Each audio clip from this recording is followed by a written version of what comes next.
Abnormally dry conditions have put the entire state of Montana into drought, and I recently had a chance to sit down with our own Andrea Lutz to explain what drought is all about.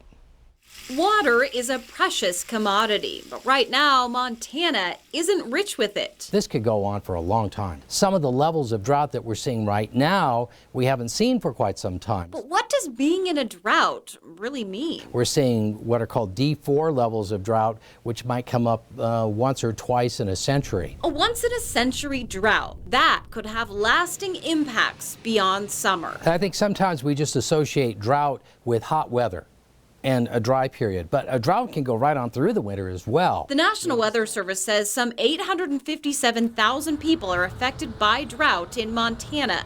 And June of 2021 was the second driest on record over the past 127 years. When we hear statistics like this or see maps of different shades of red, we might wonder, how does this impact me? If we know there's a hailstorm coming, we know what the effects can be. It's short, it's quick, we know, okay, maybe we got to get a new roof or got to get the dings out of the car. If it floods, we know that we could get mold in the basement. But drought, really, what are we going to be affected with? Ed says you'll end up feeling it at the grocery store. There aren't any strawberries at the store. And, you know, it's harder to buy a ground of beef. It's a lot more expensive. And supply and demand starts to be affected. Already this summer, at least 6 major cities in our state have phased in water restrictions, telling residents to cut back on non-essential water use. Then we could see effects for recreation. Hunting and fishing. All of a sudden there's stress on fish, there's stress on wildlife. Being in a drought severely impacts our farmers and ranchers.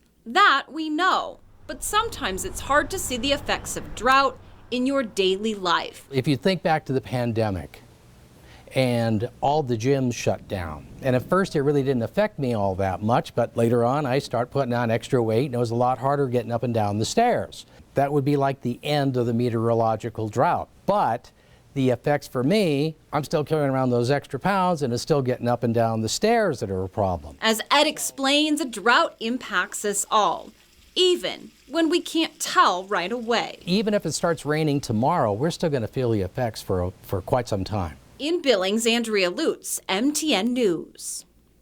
Thanks to Andrea and Ed. The last time Montana was in exceptional drought was in the early 2000s.